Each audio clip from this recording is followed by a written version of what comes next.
ஆப்கே அதாலத்தில் super star Salman Khan மீது உள்ள குற்றச்சாட்டு குறும்புத்தனம் பண்றதுல இவர்தான் நம்பர் 1ன்னு சொல்றாங்க.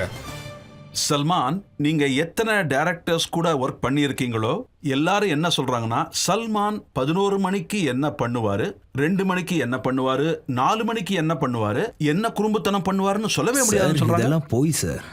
11 மணிங்கிறது சொல்றதெல்லாம் போய் சார். ஏன்னா நான் 11 மணிக்கெல்லாம் செட்டுக்கு வர மாட்டேன். அதனால நான் என்ன குறும்பு என்ன தப்பு பண்ணியிருந்தாலும் அதை நான் என் வீட்டில் தான் பண்ணியிருக்கணும். நான் செட்டுக்கு அந்த டைமுக்கு வர மாட்டேன் சார். நீங்கள் என்னோட டைமை பார்த்தீங்கன்னா அது நான் உங்களுக்கு என்னோட ரொட்டீனை சொல்லிடுறேன் சார். நான் எழுந்துக்கிறத பார்த்தீங்கன்னா கிட்டத்தட்ட 5:30 இல்லை 6 மணிக்கு எழுந்துப்பேன். அப்படியே மெதுவாக எழுந்து 6:30 7க்குள்ளே பக்காவாக எழுந்துருவேன். அப்புறம் காஃபி குடிப்பேன், கார்டியோ ஒர்க் அவுட் பண்ணுவேன், அப்புறம் மேலே போவேன். அம்மா அப்பா கூட கொஞ்சம் டைம் ஸ்பெண்ட் பண்ணுவேன். அதுக்கப்புறம் இன்னொரு காஃபி குடிப்பேன். அப்புறம் சைக்கிள் வெயிட் அந்த மாதிரி எக்ஸசைஸ்லாம் பண்ணுவேன். அதுக்கப்புறமா ஃப்ரெஷ் ஆகி செட்டுக்கு போயிடுவேன். செட்டுக்கு போனதுக்கப்புறமா அங்கே சீனை பற்றி டிஸ்கஸ் பண்ணுவோம். அப்புறம் வேலை ஆரம்பிச்சிடும். அப்புறம் டைரக்டர் பேக்கப் சொல்கிற வரைக்கும் நான் செட்டில் தான் வேலை பார்த்துட்டு இருப்பேன். நான் கேரோனில் போய் உட்கார்றதில்ல, நான் ஏசிலையும் உட்கார்றதில்ல. எங்கே செட்டோ அங்கே தான் உட்காந்துருப்பேன். அவங்க பேக்கப் சொல்கிற வரைக்கும் அங்கே தான் இருப்பேன். பேக்கப் ஆனதுக்கப்புறம் தென் ஐ கம். அது சில நேரத்தில் பேக்கப் ஆக நைட்டு 1 மணி ஆயிரும், சில நேரத்தில் 6 மணி 7 மணி whatever time. If it's early I come at back. மறுபடியும் தூங்கி எழுந்து காஃபி எக்ஸசைஸ் என் ஃபேமிலி கூட டைம் ஸ்பெண்ட் பண்ணிட்டு என் டைம் கொஞ்சம் நேரம் எடுத்துக்கிட்டு மறுபடியும் அடுத்த நாள் காலையில் வேலை அதே மாதிரி ரொட்டீனில் ஸ்டார்ட் ஆயிரும். ஸோ நான் அதனால் தூங்குகிற நேரம் கூட பார்த்தீங்கன்னா 2.5 இல்லைனா 3 hours அவ்வளோதான் ஆகும். அப்புறம் ஒரு விஷயம் வழக்கமாக நடக்கும். அது எப்படின்னா, லஞ்ச் பிரேக்குக்கு அப்புறமா, அதாவது 3:30 4 மணி போல் என்னை பார்த்தீங்கன்னா on the set. Shot ready sir, take. அந்த இன்ஸ்ட்ரக்ஷன் கிடச்சோடனே நான் உடனே டேக்குக்கு போக தான் பார்ப்பேன். செகண்ட்ஸில் ஃப்ரெஷ் ஆகி ரெடி ஆயிடுவேன். மறுபடியும் தூக்கம் வரும். ராத்திரி தான் தூக்கம். நான் உங்களுக்கு எக்ஸாம்பிள் கொடுக்குறேன் பாருங்க. சுல்தானோட டைரக்டர் அலி அப்பாஸ் சஃபர், அவர் என்ன சொல்லியிருக்காருன்னா, என்கிட்ட சொல்லாதீங்க சார். அந்த ஆள் பேரே சொல்லாதீங்க. அவர் தான் என்ன லங்கோட் கட்ட வச்சாரு. இல்ல, அது லங்கோட்டை கட்ட நீங்க ரொம்ப கஷ்டப்பட்டீங்கன்னு அவர் சொன்னார் சார். ஐயோ சார், நான் அழுதுட்டேன். அது அவரோட கான்செப்ட் பார்த்தீங்கன்னா, அது அப்படியே அவர் அந்த சீனை சொன்னார், கதையை சொன்னார். நாளைக்கு நீங்கள் லங்கோட் கட்டணும்னு சொன்னார். சரி ஓகே, நானும் கட்டிக்கிறேன்னு சொன்னேன். ஆனால் உண்மையிலேயே அவங்க லங்கோட்டை எடுத்துக்கிட்டு என்கிட்ட வந்தப்ப கடவுளே இது எப்படி போடுறதுன்னு நினச்சேன். ஏன்னா அங்கே 5000 பேர் க்ரௌடு இருக்காங்க. ஜூனியர் ஆர்டிஸ்ட், பெண்கள் வேற, அப்புறம் ஜூனியர் ஆர்டிஸ்ட். ஏன்னா நான் அவங்க கூட மேனே பியார்ல இருந்து ஒர்க் பண்ணிட்டு இருக்கேன். அவங்க எல்லாரும் இருக்காங்க. அப்புறம் நான் அதை கட்டிக்கிட்டேன். அப்புறம் நான் கேரோன்லேயே உட்காந்துட்டு இருந்தேன். வெளியே வாங்கன்னு சொன்னாங்க. வெளியே வர துணிச்சலே இல்லை. சரி வரேன்ட்டேன். அப்போ நான் சுற்றி கட்டிக்கிட்டேன். நான் அப்புறம் லுங்கி மாதிரி கட்டிக்கிட்டு வெளியே வந்தப்போ ஷூட் நடக்கிற இடத்த பார்த்துக்கிட்டே வந்தேன். அங்கே இருக்கிற எல்லாருக்கும் லங்கோட் சீன்னு தெரியும். அதனால அங்கே இருக்கிற எல்லாரும் ஆரம்பிச்சிட்டாங்க. பெண்கள், அப்புறம் அங்கே இருக்கிற ஜூனியர் ஆர்டிஸ்ட் ஆம்பளைங்க கூட தான். கலட்டுங்கன்னு உண்மையிலே சொல்கிறேன். சத்தியமாக எனக்கு ஒரு மாதிரி ஆயிடுச்சு. அங்கே விசில் கூட அடிக்கிறாங்க. கேமரா ஃபோன்ஸ்லாம் வெளியே வந்துருச்சு. அப்புறம் நான் இதெல்லாம் பார்த்துட்டு முடியாதுன்னு சொல்லிட்டு திரும்ப கேரனுக்கே போயிட்டேன். அதுக்கப்புறம் நான் பெருமூச்சு விட்டேன். ஆனால் வலிச்சுது. திரும்ப பெரிய பலசாலியாக வெளியே வந்தேன். அதுக்கப்புறம் நான் என்னோட அந்த லுங்கியை அவுத்ததுமே அங்கிருந்து முதல்ல என் ரியாக்ஷன் வர ஆரம்பிச்சிருச்சு. லங்கோட்டு தானே கட்டுவாங்க, வேற என்ன கட்டுவாங்க? ஆமாம், நீங்கள் சொல்கிறது உண்மைதான். அதனால தான் நான் அதை கட்டினேன். எதையும் எக்ஸ்போஸ் பண்ணுங்கிறதுக்காகலாம் நான் கட்டல. எந்த இன்டென்ஷனும் கிடையாது. அது என் பாடியை காட்டுறதுக்காகலாம் இல்லை. அந்த பைல்வான்ங்கிற அந்த கேரக்டரை காட்டுறதுக்காக தான் அந்த மாதிரி நடிக்க வேண்டியதாக இருந்தது. சுல்தானோட ஷூட்டிங் அப்ப உங்ககிட்ட ஒரு ஸ்கூட்டர் இருந்துச்சுல்ல, அந்த ஸ்கூட்டர் எடுத்துக்கிட்டு நீங்க காணாம போயிட்டீங்களாமே? ஏதோ கிராமத்துக்கு போயிட்டீங்களாமே? டைம் இருந்துச்சு. அப்போ நாங்க ஐ திங்க் யூபியில் ஷூட்டிங் நடந்துச்சு. அந்த லொகேஷன் பார்த்தீங்கன்னா டெல்லியில இருந்து 150 கிலோமீட்டர் அப்படிதான் இருக்கும். அந்த ஷாட்டுக்கு டைம் இருந்துச்சு, அந்த ட்ராக் எடுக்கிற சீன். ஆமா, அந்த ஷாட்டு தான். அப்போ ஷூட்டிங் நடந்துட்டு இருந்துச்சு. சரி, ஒரு ரவுண்டு போயிட்டு வரலான்னு போனேன். போக போக பார்த்தா இடம் அவ்வளோ அழகா இருந்துச்சு. நான் பாட்டு போயிட்டே இருந்தேன். அப்புறம் நான் பார்த்தேன் வழியில பசங்க, ஸ்கூல் பசங்க பேக்ஸோட போனாங்க, பையோட போறாங்க, பெரிய பெரிய பைகளோட போறாங்க. அவங்க ஸ்கூலுக்கு போயிட்டு இருந்தாங்க. நான் உடனே ஸ்கூட்டரை திருப்பினேன். எல்லாரையும் உட்கார வச்சு அவங்க படிக்கிற ஸ்கூல் இருக்குல்ல, அது எங்க ஷூட்டிங் நடக்குதுல, அதுக்கு கொஞ்சம் பக்கம்தான். அவங்களுக்கு டாட்டா காமிச்சிட்டு நான் செட்டுக்கு போனேன். அழிக்கும் அது பிடிச்சிருந்தது. அதனால அவர் அதை உடனே ஃபிலிம்லேயும் வச்சாரு. அந்த சீன் கூட இருக்கும், நான் பசங்களை ஸ்கூல்ல விடுற மாதிரி. அதான் நடந்துச்சு. இது ஒன்றும் பெரிய குறும்புத்தனம்லாம் இல்லைங்க, அவ்வளோ பெரிய விஷயம் இல்லை. இதை குறும்புத்தனம் நான் ஒத்துக்கிறேன். ஆனா கரண் அர்ஜுன் செட்டுல நீங்க ஷாருக் கானை சுட்டுட்டீங்களே. ஐயோ இல்லை சார், இல்லை சார், அப்படிலாம் சொல்லாதீங்க. நீங்க வேற. எல்லாருமே ஷாருக் கான் இறந்துட்டு தான் நினைச்சிட்டாங்கல்ல. ஆமா, அது அப்படி ஒரு சம்பவம் நடந்துச்சு. ஆனா உங்ககிட்ட யார் இதை சொன்னா? ஷாருக்கா? சரி, யாரு சொன்னாங்கங்கிறத விடுங்க. ஆனா நீங்க சுட்டது உண்மைதானே? ஆமா சார். அது ஷூட்டிங்ல டம்மி கன்ஸ் இருக்கும். அப்போ நாங்க என்னோட ஆக்ஷன் டைரக்டர் கிட்ட, ஹீகோ வர்மா, அவர்கிட்ட நான் டம்மி கன் வாங்கினேன். அங்க ஒரு பார்ட்டி நடந்துட்டு இருந்துச்சு. ராஜஸ்தானி ஃபோக் டான்சர்ஸ் எல்லாருமே இருந்தாங்க. அப்புறம் கொஞ்ச நேரத்துக்கு அப்புறமா நான் ஷாருக் கிட்ட, நான் உங்களை டான்ஸ் ஆட சொல்லி கூப்பிடுவேன், உங்களை வாங்கன்னு சொல்லுவேன், ஆனா நீங்க வரக்கூடாது. அப்புறம் நான் திரும்பவும் கூப்பிடுவேன். அப்போ நமக்குள்ள ஒரு சின்னதா தள்ளுமுள் நடக்கும், 2 பேருக்கும் வாக்குவாதம் நடக்கும். அப்புறம் இது ஒரு டம்மி கன் தான், நான் உங்களை சுடுற மாதிரி பண்ணுவேன், நீங்க விழுந்த மாதிரி ஆக்டிங் பண்ணணும். நெக்ஸ்ட் சொன்ன மாதிரியே நாங்க பண்ணோம். ஷாருக் வாங்க டான்ஸ் ஆடலான்னு சொன்னேன். சுத்தி எல்லாரும் ராஜஸ்தானி டான்சர்ஸா இருக்காங்க, அதனால வாங்க நம்மளும் டான்ஸ் ஆடலான்னு சொன்னேன். இல்ல எனக்கு மூடு இல்ல, நம்ம அப்புறம் ஆடலான்னு சொன்னாரு. நானும் திரும்ப ஆடலான்னு சொன்னேன். அங்க சோயில வந்திருந்தாரு. மறுபடியும் 5 நிமிஷத்துக்கு அப்புறமா ஷாருக் வாங்கன்னு சொன்னேன். அவர் உடனே நான் தான் வரலன்னு சொன்னல, எனக்கு டயர்டா இருக்குன்னு. நானும் இவ்வளவு நேரம் கூப்பிடுறேன்ல, சரி வாங்கன்னு கையை பிடிச்சி இழுத்தேன். அவர் என் கையை உடனே தட்டி விட்டாரு. நான் அவர் தள்ள, அவர் என்ன தள்ளன்னு மாறி மாறி எங்களுக்குள்ள ஸ்ட்ரகிள் ஆகிட்டே இருந்தது. நான் உடனே துப்பாக்கி எடுத்துட்டு அவரை சுட்டுட்டேன். ஷாருக் உடனே ஒரு சம்மல் ஷாட் எடுத்து அப்படியே கீழே விழுந்துட்டாரு. உடனே அந்த இடத்துல நிறைய பேர் இருந்தாங்க. ஐ திங்க் ஹனி ஆண்டி அங்க இருந்தாங்க. ஜாவித் சாரோட மிஸ்ஸஸ் ஹனி ஆண்டி, அதாவது ஹீரோயினி அனிராணி இருந்தாங்க. அவங்க உடனே என்ன சொன்னாங்கன்னா, எனக்கு இவனை சின்ன வயசுல இருந்தே தெரியும், இவன் அப்படிப்பட்ட பையன் கிடையாது, இவனுக்கு என்ன ஆச்சுன்னு தெரியலையே. அங்க அப்படியே சலசலப்பாயிருச்சு. அங்க நிறைய ஜேர்னலிஸ்ட் இருந்தாங்க. இந்த பையன் அப்படிலாம் பண்ண மாட்டான்னு அவங்களும் சொன்னாங்க. அப்புறம் இன்னொருத்தர் பிரவீன், அவர் பேரு, அவர் டைம் வீடியோவை சேர்ந்தவர். அவர் டைம் வீடியோவோட ஓனர். அவரு ஐயோ நம்ம இதுல மாட்டிப்போம், நம்ம இங்க இருந்து கிளம்பிடுவோன்னு ஓடினாரு. அப்புறம் அப்படியே ஒரு 5-10 நிமிஷம் போச்சு. நான் அப்படியே கண்ணை உருட்டி பாக்குறேன். என்ன நினைச்சிட்டு இருக்கீங்க, யாரையும் விட மாட்டேன், எல்லாரையும் சுட்டு தள்ளிடுவேன்னு முறைச்சேன். எல்லாரும் மிரண்டுட்டாங்க.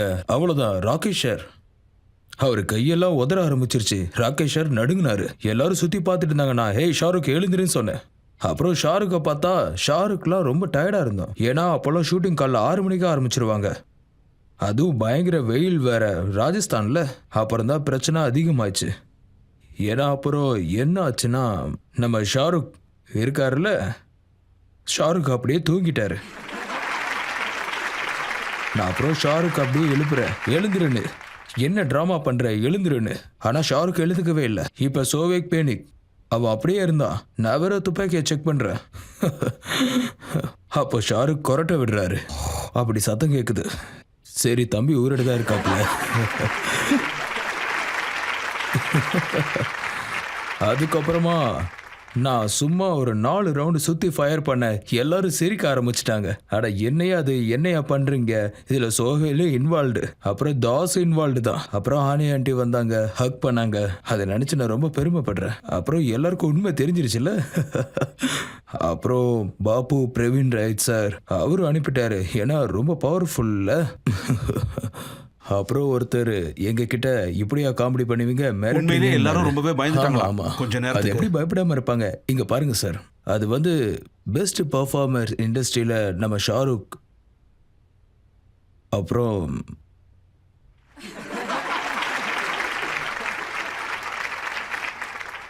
இதில் சொல்ல வேண்டியதுக்கு ஒன்றும் இல்லை, உங்களுக்கே புரிஞ்சிருக்கும்.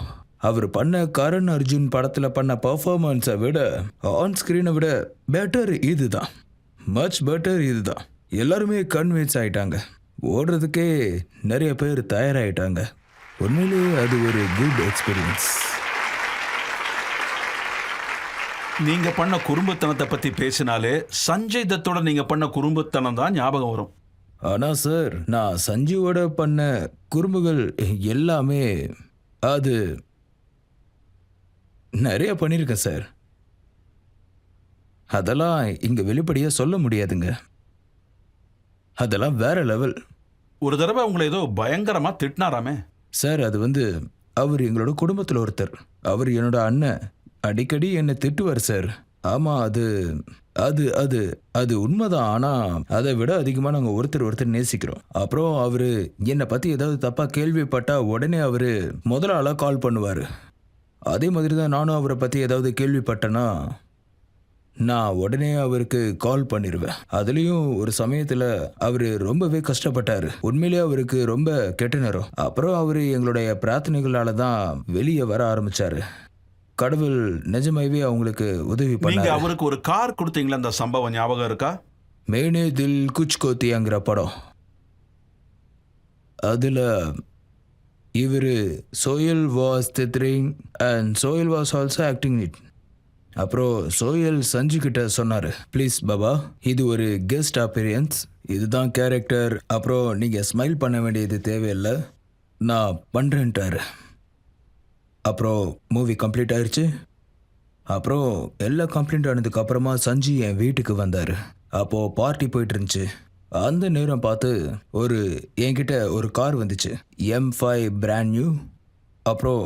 அப்புறம் நான் சஞ்சுவை வெளியே கூட்டிகிட்டு போனேன். ஏன்னா அது ரோட்டில் தான் இறக்கிட்டு இருந்தாங்க. அவங்க காரை ட்ரக்கில் இருந்து அன்லோட் பண்ணிட்டு இருந்தாங்க. ட்ரக் அங்கேருந்து கிளம்பிருச்சு, கார் அங்கே நின்றுட்டு இருந்துச்சு. நானும் சஞ்சுவும் வெளியே போய் பார்த்தோம். அதை நான் சஞ்சு கிட்ட, bro, this is the first piece in the country, நீங்கள் தான் அதை ஓட்டணும்னு சொன்னேன். அவர் உடனே தேங்க்ஸ் ப்ரோன்னாரு. அப்படி சொல்லிட்டு சாவி தூக்கி வீசிட்டாரு, அதுவும் கடலில். அந்த காரை பார்த்தீங்கன்னா ஒரே ஒரு சாவியோடு தான் வரும். அந்த கார் வேற கிரேட்டுக்கு ஃப்ரண்ட்டில் வழியிலேயே நிற்குது, அதுவும் என்ட்ரன்ஸ்லேயே இருக்குது. யாராலையும் வெளியே போகவும் முடியாது, உள்ளே வரவும் முடியாது. கடலுக்குள்ளே ரொம்ப தூரமாக அவர் வீசிட்டாரு.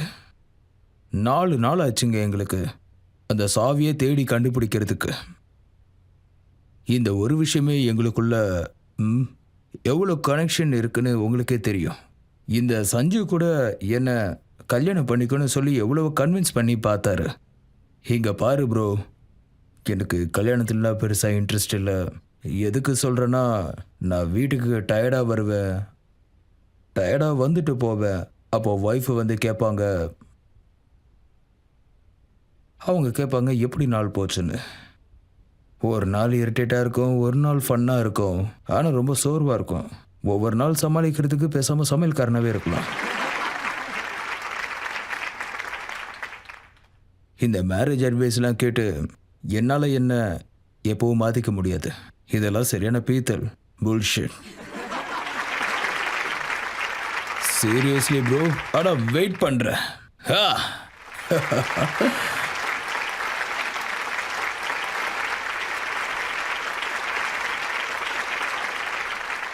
வெயிட் பண்ணுறேன். கல்யாணத்துக்கு என்ன கன்வின்ஸ் பண்ணாரோ இல்லையோ, அவர்கிட்ட இருந்து ஒரு ஃபோன் வந்துச்சு, bro I am cutting marriage. I set really when?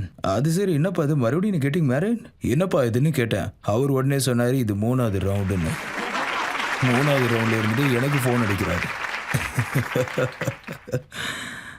அவரை மாதிரி ஒரே ஒருத்தர் தாங்க இருக்க முடியும். அப்படி ஒரு டைய பண்ணிட்டு கடவுள் அதை உடைச்சிட்டாரு. எஸ், சில டைம் நினைக்கிறதெல்லாம் நடக்காதுல்ல, பட் லவ் ஹிம். சஞ்சுவோட உங்களுக்கு இருக்கிற நட்பு ரொம்ப ஆழமானது இல்லை? அமீர் கானோடவும் ஒரு சம்பவம் நான் கேள்விப்பட்டிருக்கேன். அதாவது நியூயார்க்கில் நீங்களும் அவரும் ஒரு ஷோவில் பெர்ஃபார்ம் பண்ணும்போது தாண்டியா பறந்து விழுந்து ஒரு பொண்ணோட தலையில் அடிபட்டுடுச்சாமே? ஆமாம், நம்ம சாங்கில் எப்படி கையை அப்படி இப்படின்னு வீசும்ல, அவர் கையிலேருந்து தாண்டியா பறந்துருச்சு. ஆடியன்ஸ் கிட்ட இப்படி ஆடி ஆடி அது நேரா போய் ஒரு பொண்ணு மண்டிலேயே பட்டுச்சு. நெத்தியில பட்டு ரத்த வடிய ஆரம்பிச்சிருச்சு. ஆனா அமீர் கானுக்கு இதை விட சிறப்பான சம்பவம்லாம் நடந்திருக்கு. அதெல்லாம் இப்போ நினைச்சா கூட சிரிப்பு தான் வருது. இல்ல, நாங்க ஒரு ஷோ பண்ணிட்டு இருந்தோம். சும்மா அந்த சும்மால நான் வந்து அந்த லெதர் ஜாக்கெட் மேனே பிஆர் கேல ஜீன்ஸ் பேண்டோட போயிட்டேன். அதில் அவருக்கு கொஞ்சம் ஆக்ட் இருந்துச்சு. முதல்ல அவர் பத்தானி போட்டிருந்தாரு. அப்புறம் பத்தானியை கழட்டணும், அதுக்கப்புறம் வேற ட்ரெஸ்ஸை போடணும், அப்புறம் அதை கழட்டணும், அப்புறம் வேற. நான் சொன்னேன், அமீர் எப்படி இதுக்கெல்லாம் டைம் ஆகுமே, வெறும் 20 செகண்ட் தான் இருக்குன்னு சொன்னேன். ஆனால் அமீர் போயிட்டாரு. அவர் டைம் வந்ததும் அவர் போட்டிருந்த ஜாக்கெட்டை கழட்டினாரு, ஷர்வானிது. அப்புறம் அவருடைய பட்டாணி கழட்டினாரு. ஆனால் அந்த நாடாவை கழட்ட முடியல. அதனால அப்படியே ஸ்டேஜுக்கு போயிட்டாரு. போனால் அவங்க விழுந்துருச்சு. அப்புறம் அவர் கழட்டினா நினச்சா கூட முடியல. ஏன்னா ஷூ போட்டதுக்கு அப்புறம் எப்படிங்க கழட்ட முடியும்? அப்படியே முழிச்சுக்கிட்டு இருந்தாரு. அங்கேருந்து அமீர் அப்படியே என்னை பார்த்தாரு. யோ உனக்கு கரு நாக்கியா? ரொம்ப வியர்டாக இருந்தார், மறக்கவே முடியாது. அப்புறம் நாங்கள் சவுத் ஆஃப்ரிக்காவுக்கு ஷூட்டிங் போயிருந்தோம். அதில் அமீரும் நானும் இப்போ கூட ஒரு 3 நாளைக்கு முன்னாடி பேசிகிட்டு இருந்தோம். அந்த சவுத் ஆஃப்ரிக்காவுக்கு ஷோக்கு போயிருந்தோம். அங்கே 2 ப்ரொமோட்டர்ஸ் இருந்தாங்க, தோராபாய் சோட்டாபாய்னு. சவுத் ஆஃப்ரிக்காவில் நிர்பனில் தான் ஷோ நடந்துச்சு. ஒரு நாள் மழை பெஞ்சுது, அடுத்த நாளும் மழை பெஞ்சுது. அப்போ நான் என்ன சொன்னேன்னா, இதுக்கு மேலேயும் உங்களால் you cannot afford, you come and see this, let's you charity show for them. அதனால நாங்கள் போனோம், ஷோ பண்ணலான்னு அங்கே போனோம். அங்கே பார்த்தா ஹால் ஃபுல்லாக இருக்கு. எங்கே பார்த்தாலும் ஆளுங்களாக இருந்தாங்க. பார்த்தீங்கன்னா ஃபுல்லி பேக்டு க்ரௌட் இருந்துச்சு. அப்போது நாங்கள் பின்னாடி இருந்து என்ட்ரி கொடுத்தோம். அப்போது பார்த்தீங்கன்னா பேச்சுவார்த்தை அங்கேயே நடக்குது, அவங்களுக்குள்ள வாக்குவாதம். அது மட்டும் இல்லை, அப்புறம் அங்கேருந்து குரல் கேட்குது, சிங் சிங் சிங்னு. உடனே அமீர் வேற அனௌன்ஸ் பண்ணிட்டாரு, உங்களை யாரோ பாட்டு பாடுறீங்க, ஆனால் சல்மான் சூப்பராக பாடுவாருன்னு அமீர் அனௌன்ஸ் பண்ணிட்டாரு. நான் உடனே என்னாச்சு உங்களுக்கு, திடீர்னு பைத்தியம் பிடிச்சிச்சான்னு கேட்டேன். இவ்வளோ பேருக்கு முன்னாடி நான் எப்படி அங்கேருந்து எல்லாருமே ஷல்மான்னு கத்துறாங்க. நான் உடனே என்னடா இப்படி மாட்டிக்கிட்டோமேன்னு நினச்சேன். நான் உடனே அங்கே ஒரு சிங்கர் இருந்தார்ல, நான் உடனே அவரை கூப்பிட்டு, டியூட் உங்களுக்கு இந்த பாட்டு தெரியுமான்னு கேட்டேன். யா ஐ நோ திஸ் சாங், எனக்கு பதிலாக இந்த பாட்டை பாடுங்கன்னு நான் சொன்னேன்.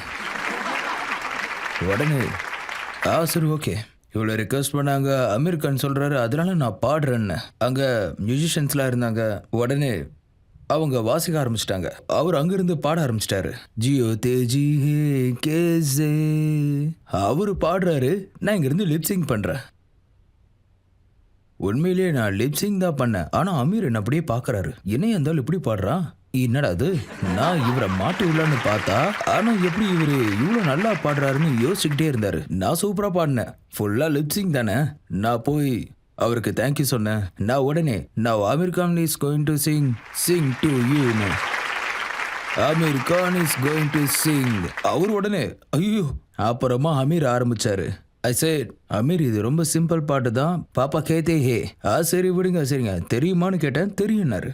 உடனே மியூசிக் ஆரம்பிச்சாங்க. அமீர் ஸ்டார்ட் பண்ணாரு, பாப்பாக்கே, அப்படியே ஸ்டாப் ஆயிருச்சு. அமீர் அப்படியே என்ன பார்க்க, அண்ட் தென் ஐ ஜாயின்ட். அப்புறம் அமீர் அங்க கண்ணை காமிக்க நாங்க 2 பேரும் சேர்ந்து பாடினோம். அதெல்லாம் மறக்கவே முடியாது. அது ஏன் சொல்றேன்னா, I work with great producers, great musicians, great directors, ஏகப்பட்ட ஆர்டிஸ்ட்களோட, ஹீரோ ஹீரோயின்ஸ் கூட. அப்புறம் இத்தனை நாள் கரியரில் நிறைய பேர் கூட ஒர்க் பண்ணியிருக்கேன். சில பேர் கூட பண்ண முடியல. அதையும் நான் ஒரு சில விஷயத்தில் பாசிட்டிவாக தான் எடுத்திருக்கேன். But if is something that I always believe, அதாவது இப்போ ஏதாவது ஒரு நல்ல ஸ்கிரிப்ட் உங்ககிட்ட வருதுன்னு வைங்களேன், and you go get long, உங்களுக்காகனது உங்களை தேடி வந்துச்சுன்னா அதை நீங்கள் தூக்கி போடக்கூடாது. நீங்கள் அவரை படத்தை விட்டு அனுப்பக்கூடாது. நீங்கள் பேக் அவுட் ஆகுங்க, நீங்களே பேக் அவுட் ஆகிடுங்க. நெவர் டேக் சம்படி சாப்பாட்டை நீங்கள் பறிக்காதீங்க, நீங்களே பேக் அவுட் ஆகிருங்க. ஒருவேளை அது உங்களுக்கு ரொம்ப பிடிச்சிருக்குன்னு வைங்களேன், எப்போவுமே நீங்கள் பேக் அவுட்டே ஆகாதீங்க. And you make sure that everything is open between us. இதுதான் உண்மை. சல்மான், சந்தேகத்துக்கு இடமே இல்லாம நீங்க ரொம்ப நல்ல ரோல்ஸ் பண்ணிருக்கீங்க, பல கேரக்டர்ஸ் பண்ணிருக்கீங்க, மக்கள் உங்களை நேசிக்கிறாங்க. ஆனா அவார்டுங்கிற விஷயத்துக்கு வரும்போது அதுல நீங்க பின் தங்கிடுறீங்களே. உங்க முதல் படத்துல இருந்து இப்படிதான் நடந்துட்டு இருக்கு. எனக்கு பெரிய ஆசைலாம் இல்லை. இது என்னோட பர்சனல் வியூ. எனக்கு எந்த பிரச்சனையும் இல்லை. People was award function. நான் என்ன ஆசைப்படுறேன்னா எல்லாரும் போய் அவார்ட் வாங்குங்க. எல்லாரும் போய் அவார்ட் வாங்குங்க. ஏன்னா நீங்கள் அவார்ட் வாங்க போனால் தானே நான் பெர்ஃபார்ம் பண்ண முடியும், நான் ஹோஸ்ட் பண்ண முடியும். என்ன மாதிரியே எல்லாரும் அவார்ட் வேணான்னு நினைக்க ஆரம்பிச்சிட்டாங்கன்னா அப்புறம் என்னோட பெர்ஃபார்மன்ஸ் என்ன ஆகுறது? அப்படி வரீங்களா? என் ஹோஸ்டிங் என்ன ஆகுறதுங்க? அதனால் நான் வேண்டி கேட்டுக்கிறேன், எல்லாரும் நல்லா பெர்ஃபார்ம் பண்ணுங்க.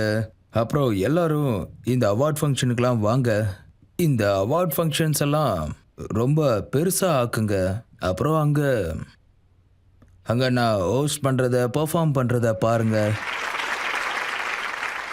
இல்ல, அவார்ட் ஃபங்க்ஷன்ஸ் நடந்துகிட்டே இருக்கணும், நீங்களும் ஹோஸ்ட் பண்ணிக்கிட்டே சார், இருக்கணும். நீங்களும் அவார்ட் ஃபங்க்ஷன் நடத்தணும்னு நினைக்கிறேன். ஆளாளுக்கு பண்ணுறாங்க. அட்லீஸ்ட் நீங்கள் பண்ணீங்கன்னா, ஆமாம் நீங்கள் பண்ணீங்கன்னா இந்த இண்டஸ்ட்ரியை சேர்ந்த எல்லாரும், கிட்டத்தட்ட எல்லாரும் இங்கே வருவாங்க. எல்லா டைரக்டர்ஸும், ப்ரொடியூசர்ஸும், ஆக்டர்ஸும், ஹீரோயின், ஸ்டார்ஸ், எல்லா ஸ்டார்ஸும் வருவாங்க உங்கள் அவார்ட் ஃபங்க்ஷனுக்கு. ஏன்னா மொத்த இண்டஸ்ட்ரியும் லவ்ஸ் யூ.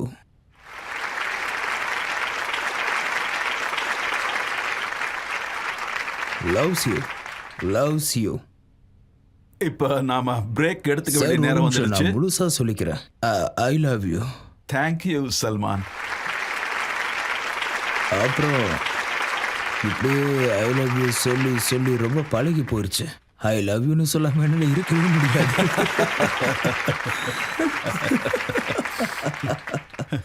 அவ்வளோ பேருக்கிட்ட நான் லவ் யூன்னு சொல்லியிருக்கேன். அப்ப நீங்க ஆட்டோபயோகிராஃபி எழுதும்போது எல்லா லவ் ஸ்டோரிஸும் அதுல வந்துடுமா? சார், அதெல்லாம் நியூஸ்லயே வரும்.